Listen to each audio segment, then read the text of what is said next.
7-year-old Jamal Washington stepped between the bullies and a girl he barely knew. 3 against 1. Fists flew.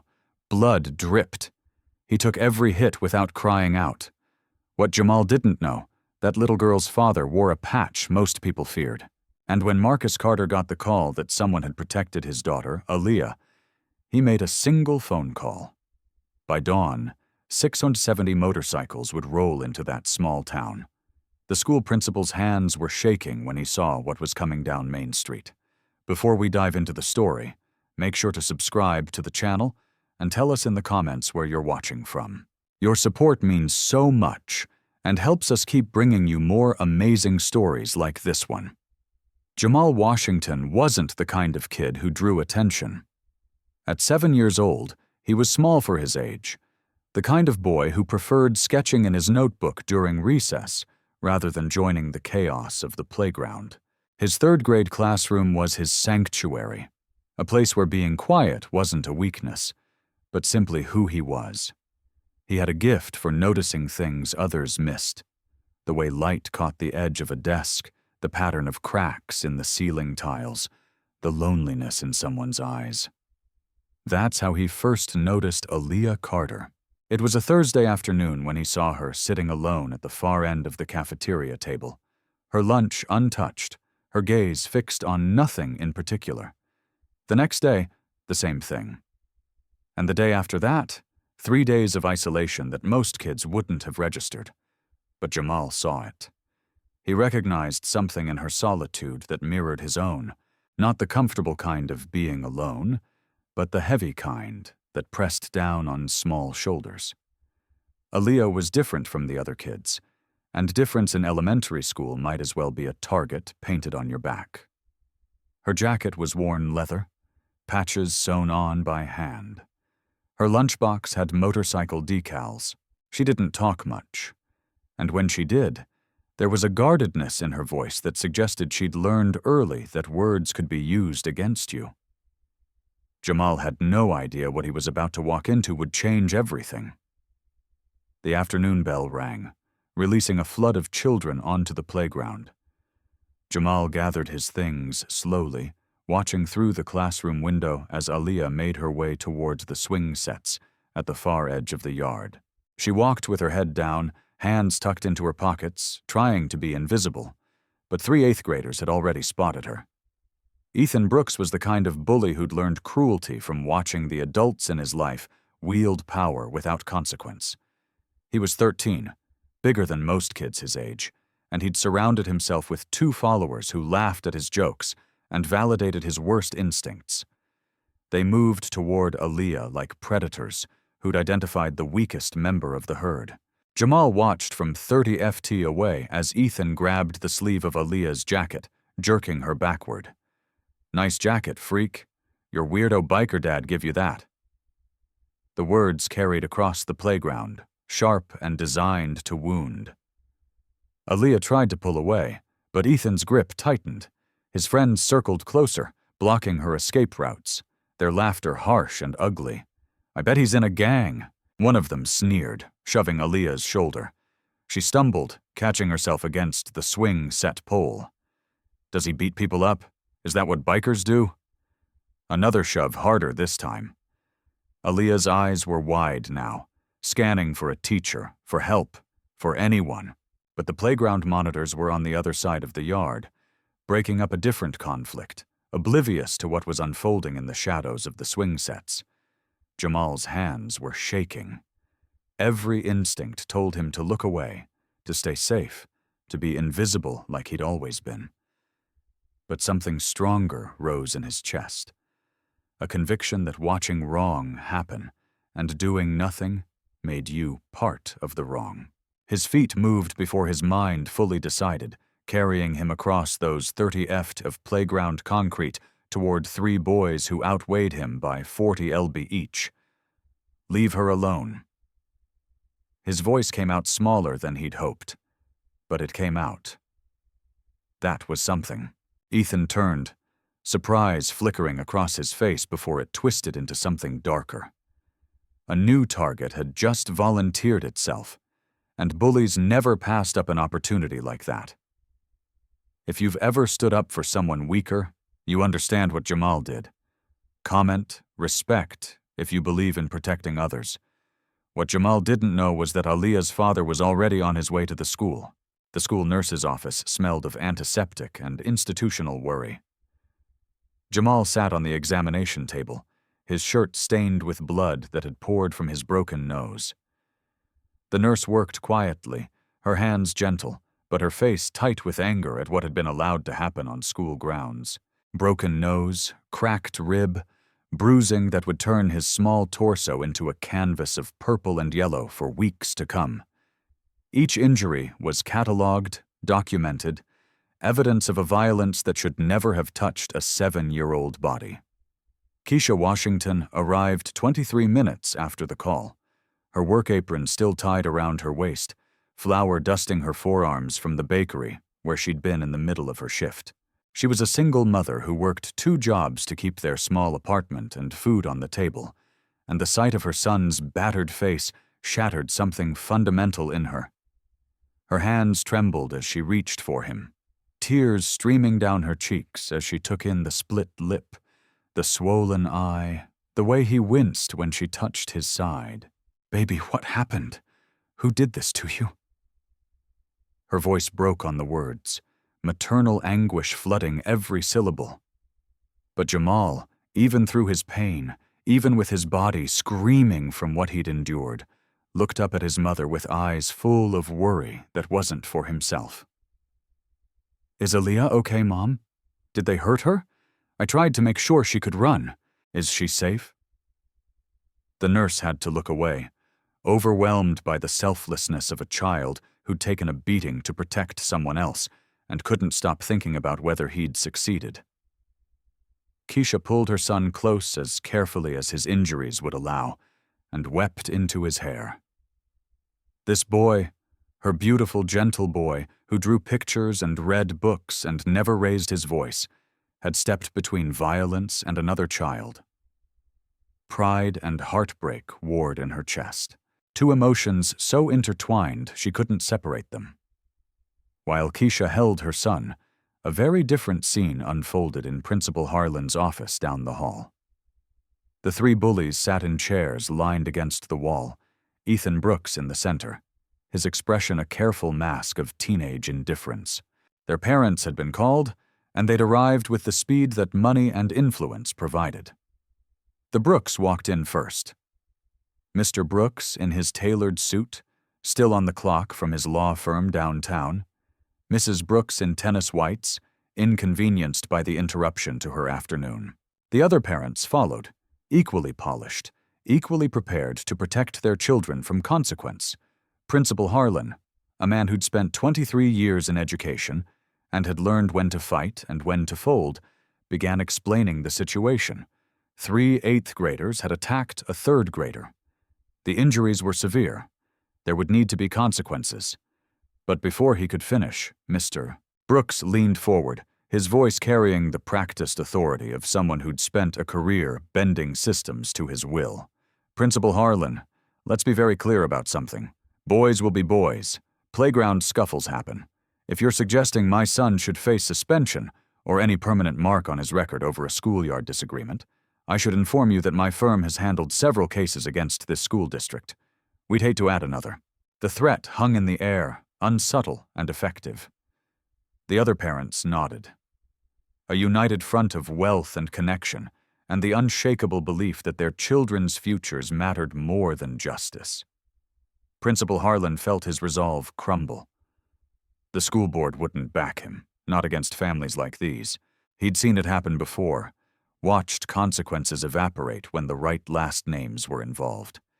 He began negotiating down from suspension to detention, from permanent records to stern warnings, from accountability to nothing that mattered.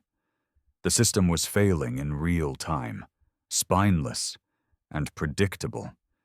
But there was one parent they hadn't called yet, one father who hadn't been informed that his daughter had been cornered, terrorized, and saved by a 7-year-old boy who'd paid in blood for his courage. Marcus Carter's phone rang at 3:47 in the afternoon. He was in his garage, hands deep in the engine of a 1972 Harley, when he heard his daughter's voice crack through the speaker. Aaliyah was crying, the kind of sobbing that comes from fear finally released from a dam of emotions breaking all at once. "Daddy, a boy got hurt really bad because of me." Marcus's hands stilled on the engine. His voice, when he spoke, was calm in the way that dangerous men are calm when they're calculating their next move. "Tell me everything, Princess. Slow down. Tell me what happened." And Aaliyah did. She told him about the bullies, about being cornered, about Jamal Washington stepping between her and the violence, about how small he was, how brave, how he told her to run while he took hit after hit, about how the school nurse had called an ambulance, how Jamal's nose was broken, how he'd protected her with his own body, and about how the school was doing nothing, how the bullies' parents were in the principal's office right now making it all go away. Marcus listened to every word. He didn't interrupt, didn't rush her, just let his daughter tell him about the injustice she'd witnessed and the courage that had saved her. When she finished, when her voice had gone hoarse from crying, Marcus's response was measured and quiet. "I'll handle it, Princess. You did good telling me. Everything's going to be okay." He hung up and stood in his garage for a long moment, his jaw set, his mind already moving through what came next. That phone call would set in motion something this town had never experienced. Marcus Carter walked back into his garage and pulled out his phone. The contacts list read like a map of the southern seaboard. Names and numbers of men who'd ridden together, bled together, stood as brothers for decades. He started with his own chapter vice president, then moved outward like ripples in water. Atlanta first. "A kid protected my daughter and paid the price. The school won't do right. We will." The response was immediate. "How many do you need?" "All of them," Marcus said. "Every brother who can ride." Savannah was next, then Charleston, Birmingham, Nashville. Each call carried the same message, the same quiet fury, the same request. This wasn't about revenge. This was about showing a small town that when systems fail, when adults choose comfort over courage, when money silences justice, there are still people who remember what it means to stand up for those who can't stand up for themselves. The word spread through the brotherhood like wildfire through dry grass. Chapter calling chapter brothers, reaching out to brothers. The network activating with a speed that came from years of loyalty and shared purpose. By midnight, 670 brothers had confirmed they were riding at dawn. From 5 states they would come, converging on a small Georgia town that had no idea what was about to roll down its main street. Bikes were being fueled, leathers were being pulled from closets, and men who worked construction and drove trucks and owned businesses and served as veterans were preparing to make a statement that couldn't be ignored. But before the dawn, before the thunder of 670 engines, Marcus had someone he needed to meet. He arrived at the Washington apartment that evening just as the sun was setting, his motorcycle rumbling to a stop outside their building. Keisha Washington opened the door with Jamal behind her, the boy's face a patchwork of bruises and bandages. Keisha's expression was guarded, wary. She'd seen the news, heard the stories, knew the reputation that came with the patches Marcus wore. Her instinct was to protect her son, and this man represented a world she'd been taught to fear. Marcus saw her hesitation and understood it. He took off his sunglasses, held her gaze with respect, and spoke quietly. "Mrs. Washington, my name is Marcus Carter. That's my daughter Aaliyah that your son protected today. I came to say thank you, and to meet the bravest kid I've ever heard of." Keisha's shoulders relaxed slightly, enough to step aside and let him enter. Marcus moved into their small living room with a gentleness that contradicted every stereotype, lowering himself to one knee so he could look Jamal in the eye at his level.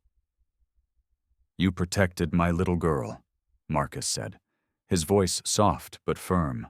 "You didn't know her, you didn't know me. You just saw someone who needed help and you stepped up. That makes you family." He reached into his vest pocket and pulled out a coin worn smooth from years of carrying. The chapter emblem etched into the metal. It was his personal coin, the one given to him when he'd earned his patch, the one he carried for luck and memory. He pressed it into Jamal's small palm and closed the boy's fingers around it. Real courage isn't about being big or strong. It's about doing what's right when everything tells you to walk away. You've got more courage in this little body than most grown men I know. Jamal looked down at the coin, then up at Marcus, and something passed between them that transcended words.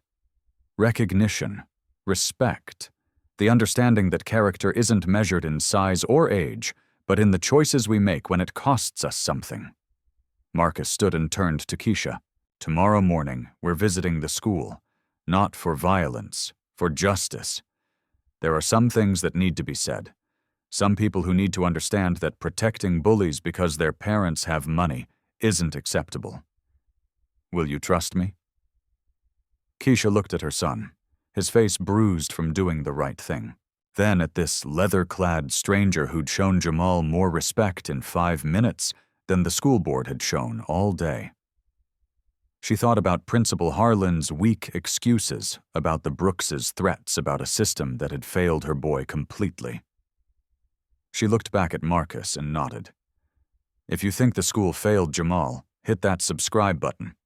Cowards shouldn't get away with this. Neither of them could imagine what the next morning would bring. The rumble began at 5:47 in the morning. From Atlanta, a column of 83 motorcycles rolled onto Interstate 75, their headlights cutting through the pre-dawn darkness like a river of light. From Savannah, 97 brothers headed west on Route 16, their engines creating a symphony of raw power that echoed off the surrounding hills. Charleston sent 112. Birmingham contributed 78, and from Nashville, 200 riders made their way south through the morning mist. They converged on small-town Georgia from 5 different directions. A coordinated movement of 670 motorcycles that transformed quiet highways into thoroughfares of purpose. Gas station attendants along the routes stopped mid-transaction to watch as wave after wave of Hell's Angels passed through. At a truck stop outside Macon, a young clerk counted 19 groups of bikes before she lost track.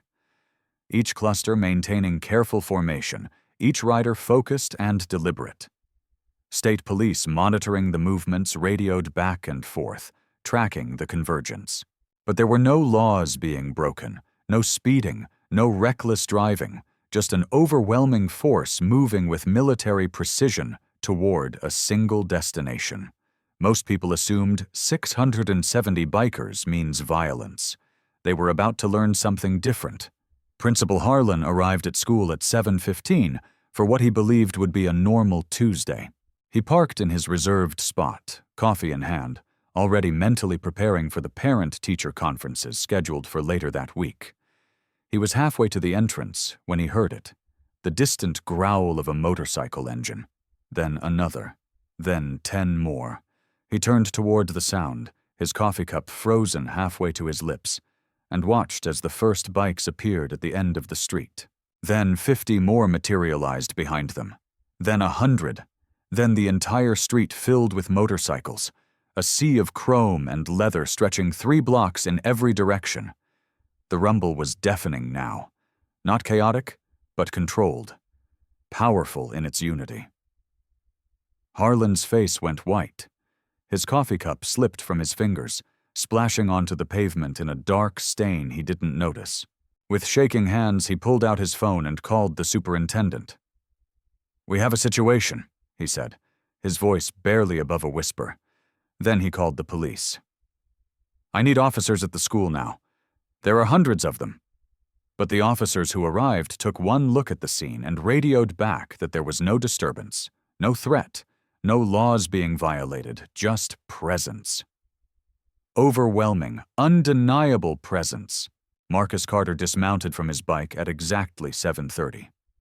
670 brothers cut their engines in unison, and suddenly the morning was filled with an eerie silence, broken only by the tick of cooling metal. Marcus removed his helmet slowly, deliberately, and began walking toward the school entrance. Behind him stretched a formation that looked like something out of a dream or a nightmare, depending on which side of justice you stood on. Leather vests adorned with patches, American flags mounted on handlebars. Men of every age and background united by a code that valued loyalty, honor, and protection of the innocent above all else. The scene was surreal. No one was shouting. No one was threatening. There was no aggression in their postures, no violence in their eyes. Just an absolute, unshakable presence that communicated a simple message.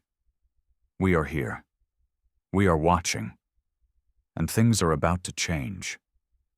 Students arriving for school stopped on the sidewalks, mouths open in awe. Teachers froze in their tracks. Parents getting out of their cars stood paralyzed, uncertain whether to protect their children or simply witness what was unfolding. Marcus reached the school's front steps and stopped. He didn't need to say anything yet. The silence spoke volumes. 70 sets of eyes watched Principal Harlan standing in the doorway, watched the police officers standing uncertainly at the perimeter, watched the community realize that the comfortable order they'd maintained was about to be disrupted. What happened next would be talked about for decades. Marcus's voice, carried across the morning air, calm and unshakable. Principal Harlan, I'd like to request a school-wide assembly. We have something important to discuss with your students and staff. It wasn't really a request, and everyone present understood that. Harlan looked at the 670 men standing in perfect formation, looked at the police officers who'd made it clear they wouldn't intervene in a peaceful gathering, and realized he had no choice. He was terrified, his hands trembling as he pulled out his keys to unlock the main doors. But he was also legally required to maintain order and ensure student safety.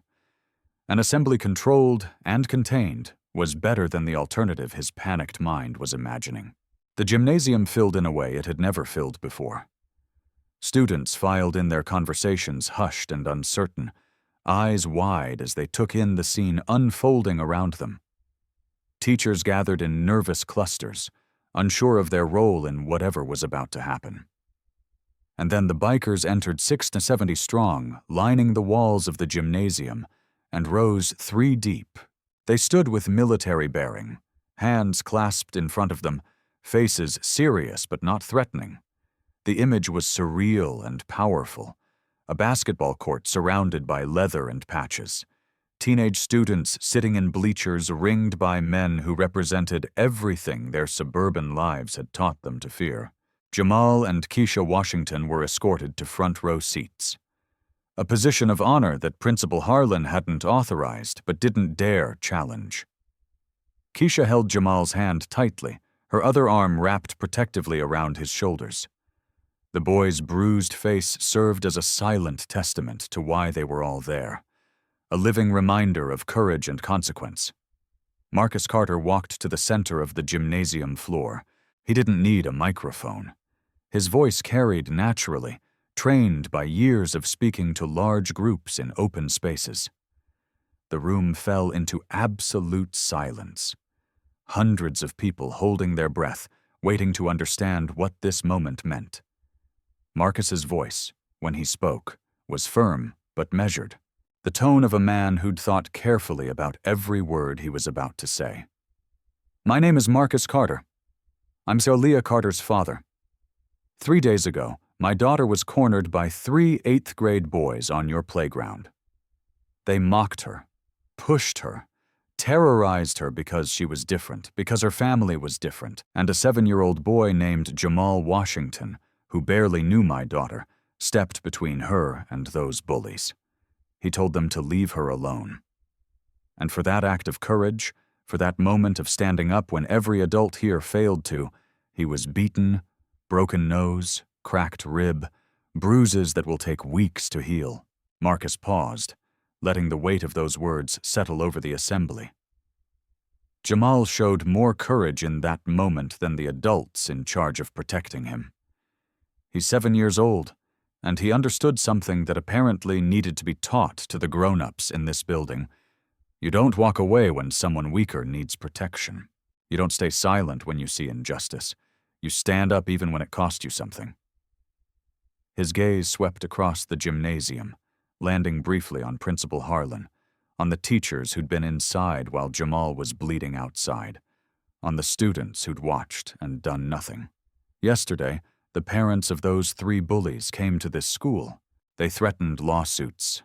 They invoked their connections and their wealth. They made it clear that their sons would face no real consequences for what they did. And this school, this institution that's supposed to teach children about right and wrong, folded it. Boys will be boys, they said. Just a schoolyard scuffle. They said the bullies got detention. Jamal got an ambulance. Remember that phone call from Aliyah? This is why Marcus made it. The truth needed to be spoken in a room where everyone had to listen, where the comfortable lies couldn't survive in the face of 670 witnesses who'd ridden through the night to stand for something that mattered. The school board chose power over principle, Marcus continued. They chose protecting wealthy families over protecting a child who demonstrated the kind of character they claimed to be teaching. That ends today. His voice hardened slightly, not with threat, but with absolute conviction. But we're not here for revenge. We're not here for violence. We're here to show Jamal and every kid in this school who's ever been bullied, who's ever felt alone, who's ever wondered if doing the right thing matters. We're here to show you that it does. Nobody expected what came next. Marcus reached into his vest and pulled out an envelope, holding it up for the assembly to see. The Brotherhood has established a scholarship fund for Jamal Washington. We're putting him through college, full ride, every penny, from elementary school support through his bachelor's degree. Because courage like his deserves to be rewarded, deserves to be celebrated, deserves to be given every opportunity to flourish. The gymnasium erupted in whispers, students turning to each other in disbelief, teachers exchanging glances of shock. But Marcus wasn't finished. We're also donating $50,000 to this school's anti-bullying program. Another wave of murmurs rolled through the crowd, but Marcus's next words cut through them like a knife. With one condition, real consequences for bullies, regardless of how much money their parents have. Zero tolerance means zero tolerance. If you assault another student, you face suspension, expulsion if warranted, and legal consequences were appropriate. Your last name doesn't buy you immunity. Your father's law firm doesn't erase what you did. Actions have consequences, and it's time this school remembered that. If you believe actions should have consequences, comment justice. Bullies need to know the world is watching. Marcus's voice cut through the gymnasium one more time, and this time there was steel beneath the measured tone. Ethan Brooks, step forward and bring your 2 friends with you. The 3 8th graders who'd been sitting in the bleachers trying to disappear into the crowd felt 670 sets of eyes turn toward them simultaneously. The weight of that attention was crushing, inescapable. They stood on shaking legs and made their way down to the gymnasium floor, each step feeling like a walk through fire. They stood before Marcus, 3 boys who suddenly looked very small despite being 13 years old. Despite outweighing Jamal Washington by 40 dantawudum each, Marcus didn't raise his voice. He didn't need to. The silence in that gymnasium was absolute, every person present leaning forward to hear what would happen next. You hurt someone weaker because you could, Marcus said, his words direct and unadorned. You saw a little girl who was different, who couldn't fight back, and you decided to make her suffer for it. When a 7-year-old boy stepped up to protect her, you beat him bloody. That doesn't make you strong. That doesn't make you tough. That makes you a coward. The word hung in the air like an indictment. Ethan Brooks's face flushed red, but he couldn't look away from Marcus's steady gaze. We're a brotherhood because we protect the weak, Marcus continued. We stand up for people who can't stand up for themselves. We use whatever strength we have to make sure the vulnerable are safe. That's what real men do. That's what real strength looks like. What you did, that's what weakness looks like. That's what happens when you have power, but no character. The education was brutal in its simplicity. Each word stripping away the bravado and excuses these boys had wrapped themselves in. They stood there exposed and accountable in a way they'd never been before. And the discomfort radiating from them was palpable. For everyone watching, especially those who'd been bullied themselves, there was a deep satisfaction in seeing the tables turned and watching power used not for cruelty, but for justice. "Now you're going to apologize to Jamal," Marcus said in front of everyone here. "And it's going to be real because 670 men just rode through the night to make sure you understand that what you did matters." He gestured toward Jamal, still sitting in the front row beside his mother, his bruised face a testament to his courage. The three boys turned toward him, and for a long moment, no one moved. Ethan opened his mouth, but before he could speak, his father's voice cut through from somewhere in the crowd. "Now wait just a minute, mister." Brooks was pushing his way forward, his lawyer instincts kicking in, ready to protect his son from this public humiliation. But he stopped mid-sentence when 670 bikers shifted their attention to him. There were no words, no threats, just a collective look that communicated everything that needed to be said. Mr. Brooks's face went pale, and he took a step backward, then another, melting back into the crowd in silence. Ethan turned back to Jamal, and this time when he spoke, the words came from a place of genuine fear that had cracked open something resembling remorse. "Jamal, I'm sorry. What I did was wrong. You were trying to help Aaliyah, and I hurt you. For it. I'm sorry." His voice shook, and tears were forming in his eyes. Fear has a way of teaching respect when nothing else will. And in that moment, standing before a child he'd brutalized, and 670 men who'd made it clear that such behavior would never go unanswered again, Ethan Brooks understood consequences for perhaps the first time in his privileged life. The other two boys followed, their apologies equally shaken, equally genuine. Jamal nodded slowly, accepting their words with a dignity that belied his 7 years. There was catharsis in the moment, a sense of justice being served not through violence, but through accountability, through the simple but powerful act of making wrongdoers face what they'd done in front of a community that refused to look away. But Marcus wasn't done yet. He turned his full attention to the three boys, his voice dropping lower, more personal. "You have two choices from this moment forward. You can learn from this. You can become better. You can prove that you're more than your worst moment. You can be the kind of men who protect instead of harm, who stand up for others instead of tearing them down. That path is open to you, and nobody here wants to see you fail at it." He paused, letting that possibility settle, "where you can keep being cowards. You can go back to using your size and your parents' money to hurt people weaker than you. But know this, Jamal has 670 brothers now. You touch him again. You touch all of us. You go after Aaliyah again. You go after any kid in this school who can't defend themselves. And we'll be back. Not for violence, but for accountability. And next time, the whole country will be watching." The warning carried the weight of absolute certainty, a promise and a boundary drawn in unmovable lines. It wasn't a threat of harm. It was something more powerful. It was the assurance that actions would have consequences, that bullies could no longer hide behind wealth and influence, that there were people willing to stand up and make sure justice meant something. The three boys nodded, and in that moment, something fundamental shifted in the gymnasium, in the school, in the understanding of what would and wouldn't be tolerated going forward. When Marcus dismissed the assembly, something unexpected happened. Instead of the gymnasium emptying in fearful silence, students began approaching the bikers, not with terror, but with curiosity. A tentative hand raised here. A quiet question asked there, And suddenly the walls that separated leather-clad brotherhood from suburban childhood began to dissolve. A teenage girl asked one of the older bikers about the patches on his vest, and he explained each one with patience and pride. The chapter he belonged to, the rides he'd completed, the charities they supported. She listened, fascinated, her preconceptions crumbling with every word.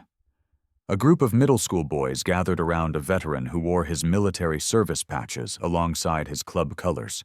He told them about serving overseas, about what brotherhood meant when your life depended on the person next to you, about bringing those values home and finding them again in the motorcycle community.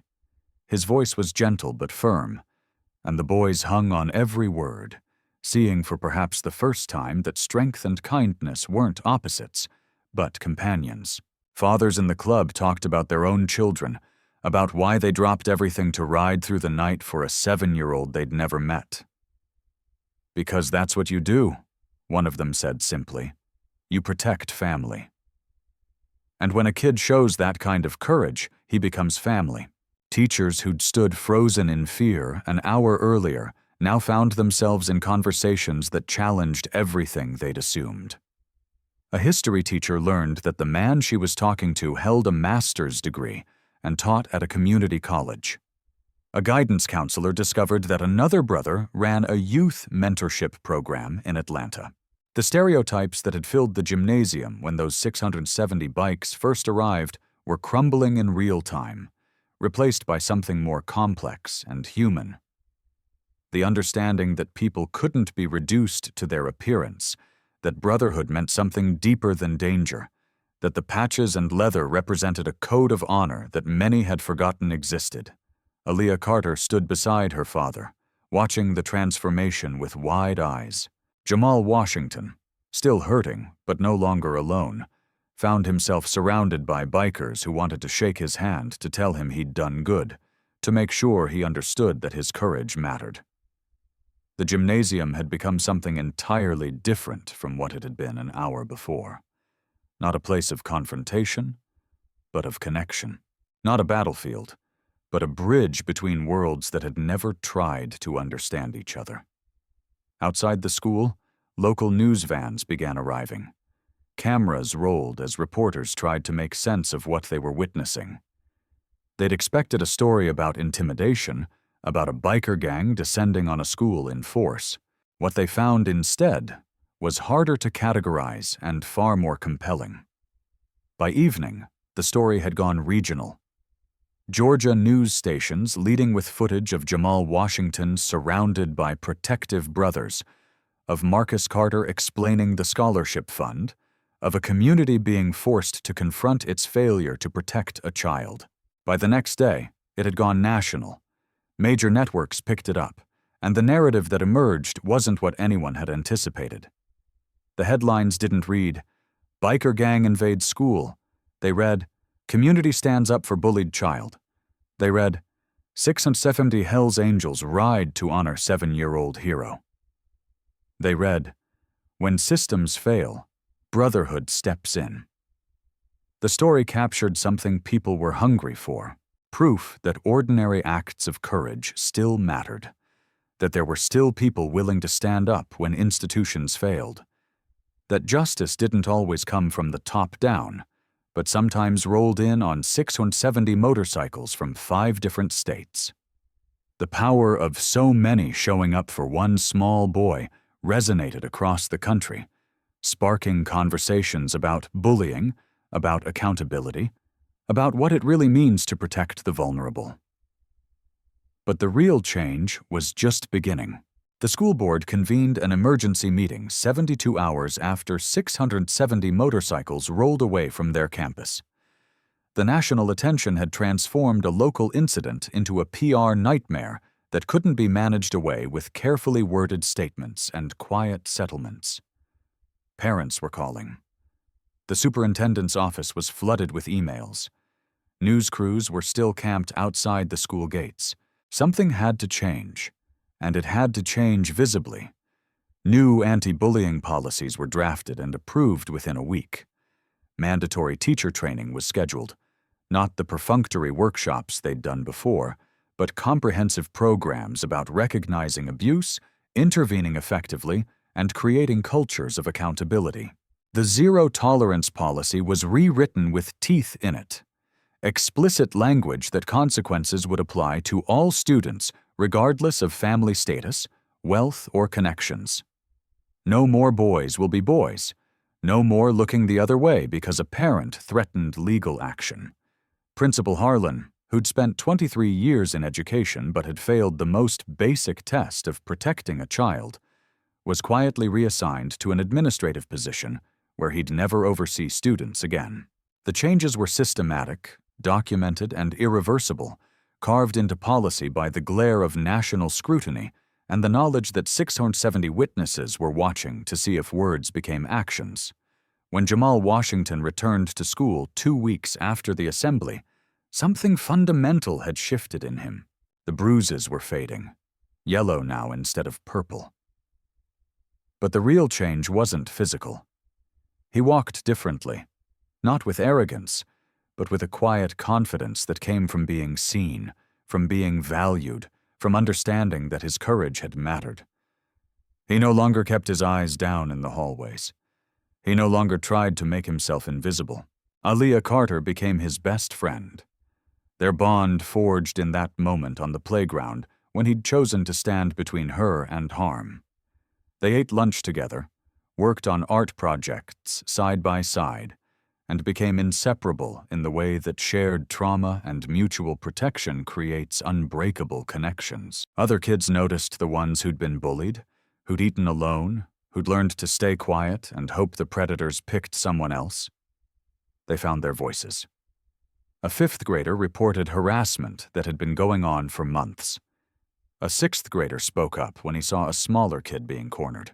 The culture shifted because Jamal had shown them what was possible, and because the school, under the weight of national attention and a $50,000 donation with strings attached, actually started enforcing consequences.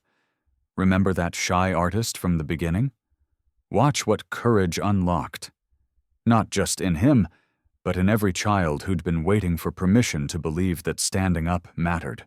Ethan Brooks's transformation began quietly, almost invisibly. His parents were humiliated by the national attention. Their names dragged through news cycles and social media threads about privilege and accountability.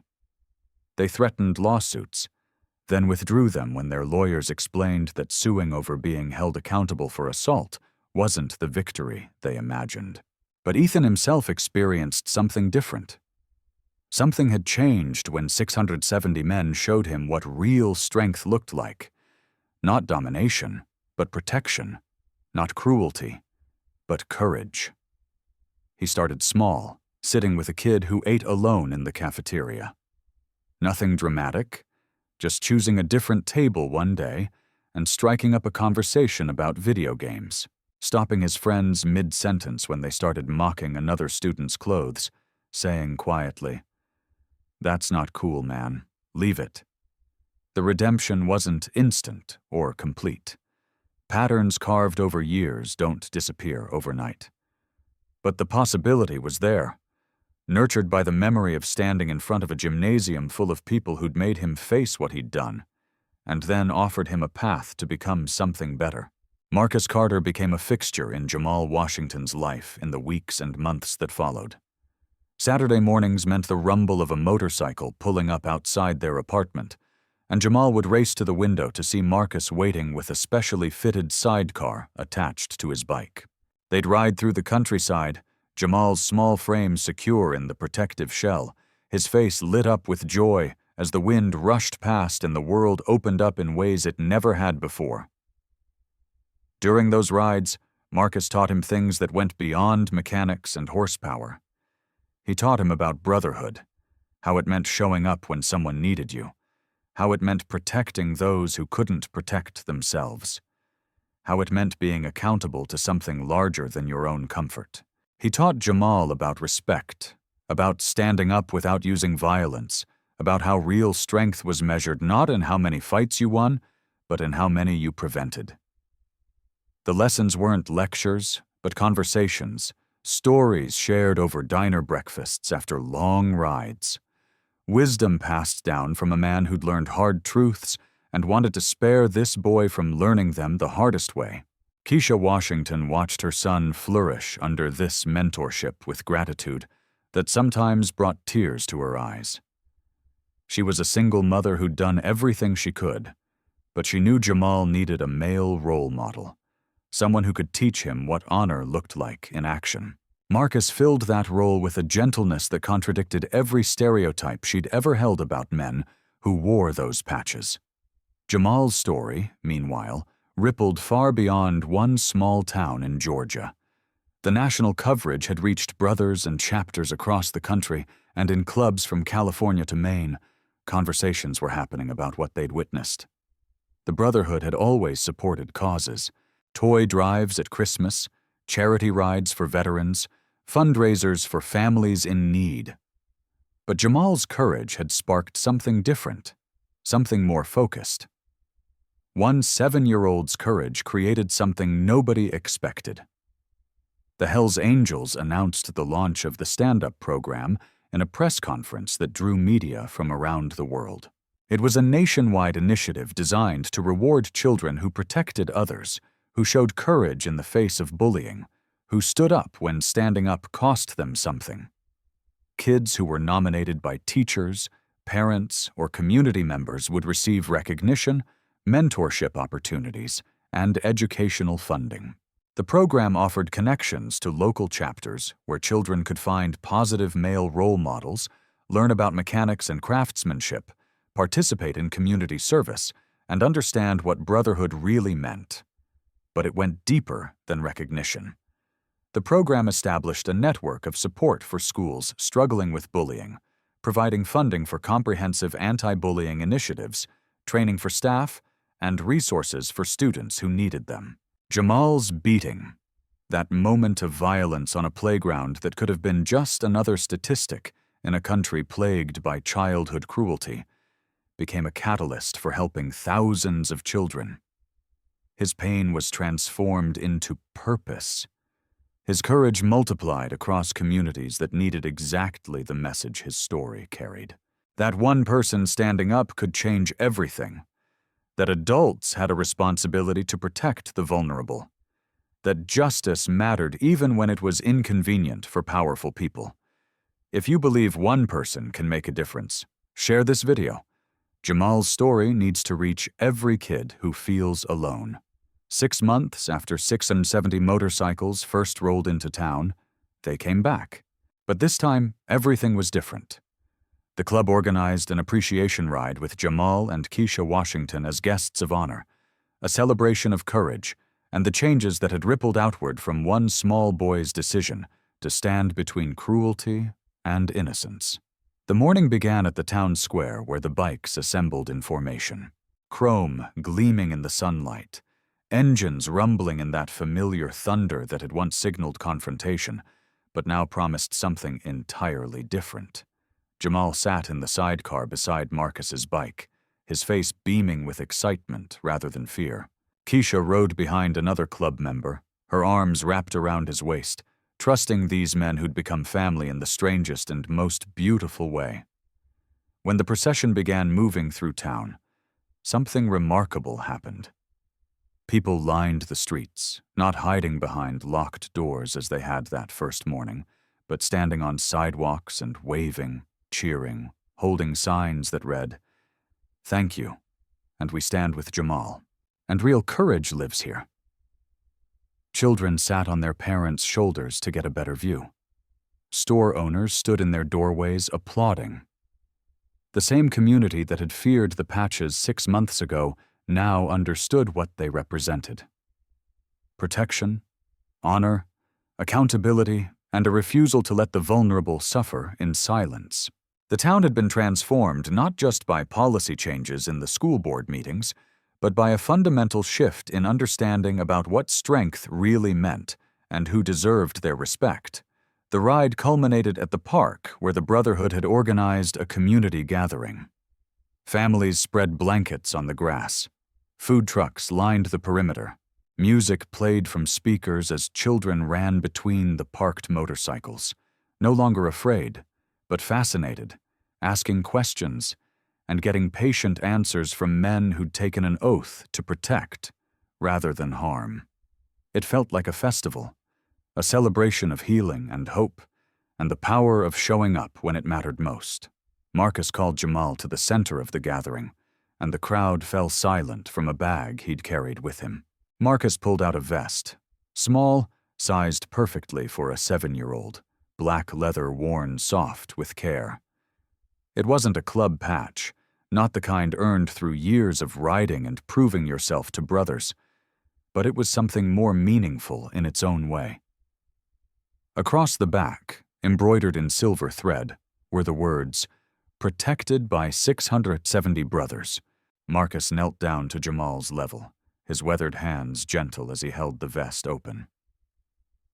"You showed us courage first, kid," he said, his voice thick with emotion that he didn't try to hide. "You didn't know who Aliyah's dad was. You didn't know anyone was coming to back you up. You just saw someone who needed protection, and you stood up.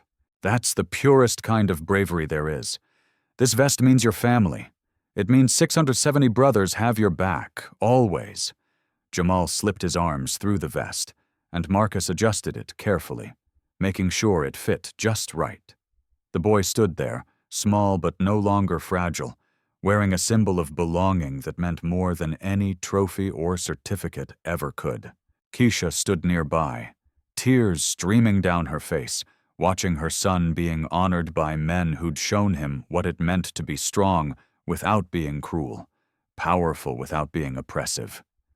Aliyah ran forward and threw her arms around both Jamal and her father. The three of them caught in a moment of pure connection, a family forged not by blood, but by courage and protection, and the decision to stand up when everything said to walk away. The crowd erupted in applause, 670 bikers and hundreds of community members celebrating a child who'd reminded them all what mattered. The circle was complete. From violence to justice, from fear to understanding, from isolation to belonging. Marcus Carter stood in the park as the celebration continued around him. But for a moment, he stepped away from the noise and the joy to share something that needed to be said. His words were measured, thoughtful, carrying the weight of a man who'd lived long enough to understand what truly mattered and what was just noise. He spoke with the kind of clarity that comes from having your convictions tested and proven true. "People see the leather and think danger," he began, his voice steady and certain. "They see the patches, the motorcycles, the brotherhood, and they make assumptions based on movies and stereotypes in fear of what they don't understand. But brotherhood isn't about intimidation. It's not about violence or territory or any of the things people imagine when they see us roll through town. Brotherhood is about protection. It's about showing up when someone needs you, even if you've never met them, even if there's nothing in it for you except knowing you did the right thing." He paused, letting those words settle, his gaze direct and unflinching. Jamal protected Aliyah when no one else would. A 7-year-old boy stepped between a little girl and 3 bigger kids who wanted to hurt her. He didn't think about the consequences. He didn't calculate whether it was safe. He just saw someone vulnerable and decided that mattered more than his own safety. That's courage in its purest form. And when the system failed him, when the school chose money and influence over justice, when the adults who were supposed to protect him instead protected his attackers, we stepped in. We protected Jamal because that's what real strength is. Standing up for those who can't stand up for themselves. Marcus's voice carried the kind of conviction that couldn't be faked, couldn't be manufactured for cameras or public relations. Real strength isn't about how much pain you can inflict. It's about how much you're willing to endure to protect someone else. It's about using whatever power you have, whether that's physical strength, numbers, resources, or just your voice to make sure the vulnerable are safe. Jamal understood that at 7 years old, 670 brothers understood it when we dropped everything to ride through the night for a kid we'd never met. And now thousands of people across this country understand it, because Jamal's story reminded them that courage still matters, that standing up still matters, that one person choosing to do the right thing can change everything. He looked out at the gathering, at Jamal wearing his vest and playing with Aaliyah, at Keisha Washington finally able to smile without worry shadowing her eyes, at a community that had been transformed by being forced to confront its own failures and choosing to do better. This isn't about bikers or schools or any specific group, Marcus continued. This is about all of us remembering that we have a responsibility to protect those who can't protect themselves. Children, the elderly, anyone who's vulnerable and alone and facing something bigger than they can handle. That's what brotherhood means. That's what community means. And that's what Jamal taught us all. His final words were simple, but carried the weight of everything that had happened, everything that had changed, everything that would continue to ripple outward from that moment on a playground when a small boy decided that doing right mattered more than staying safe. People see the leather and think danger. But when you really look, when you get past the surface and understand what we stand for, you see something different. You see men who remember what it means to protect. You see brothers who won't let courage go unrewarded or injustice go unchallenged. And you see a promise that as long as we're around, kids like Jamal will never stand alone. Closing and final CTA 58, Col 060, Col 00. So where are they now? Jamal Washington is 13 years old, thriving in middle school where he's known not as the kid who got beaten, but as the kid who stood up. He's an honor student with a particular talent for art. His sketches now filling notebooks with images of motorcycles and brotherhood and moments of courage he's witnessed or imagined. He's still best friends with Aaliyah Carter, their bond unbreakable after all these years. Two kids who understand what it means to protect each other, no matter the cost. Keisha Washington still works hard, but the scholarship fund has lifted a weight from her shoulders, giving her son opportunities she could never have provided alone. And she watches him grow with pride that sometimes overwhelms her.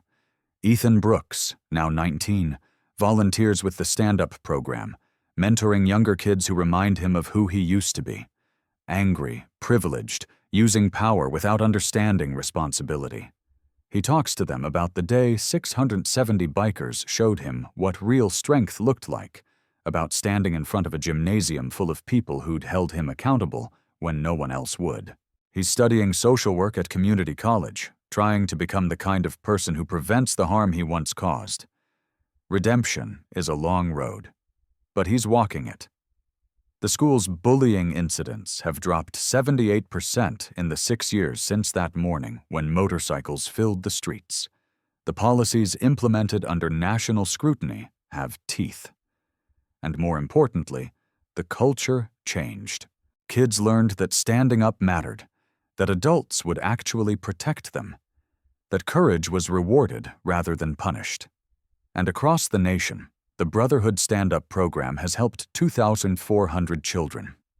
Kids who protected others, who showed courage when it cost them something, who needed to know that their actions mattered and that someone was watching, someone cared, someone would stand with them. Jamal stood up when it mattered. 670 brothers stood up for him. Now, it's your turn. If you believe in protecting those who can't protect themselves, subscribe to this channel. Let this story reach further, touch more lives, remind more people that courage still matters in a world that sometimes makes it feel like looking away is easier. Comment "Stand Up" if you refuse to let bullies win. If you believe that justice shouldn't depend on how much money someone's parents have. If you think that one person standing between cruelty and innocence can change everything. Your comment isn't just words on a screen. It's a statement, a moral stance, a declaration that you're on the side of the vulnerable, and you won't stay silent. Share this story with someone who needs to know they're not alone. Maybe it's a kid who feels invisible in their school cafeteria. Maybe it's a parent struggling to protect their child from a system that keeps failing them. Maybe it's someone who's forgotten that courage still exists, that brotherhood still means something, that standing up when everything tells you to walk away is the truest measure of character. Because that's what Jamal taught us. Courage doesn't wear a patch. It doesn't ride a motorcycle, or carry a title, or need permission from anyone. Courage lives in the heart of a 7-year-old boy who saw someone in danger and decided that mattered more than his own safety. It lives in 670 men who dropped everything to show that childhood courage would not go unanswered. And it lives in you if you choose to stand up when your moment comes, because it will come. And when it does, remember Jamal Washington.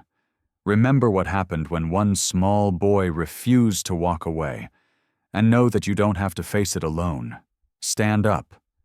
The world is watching, and so are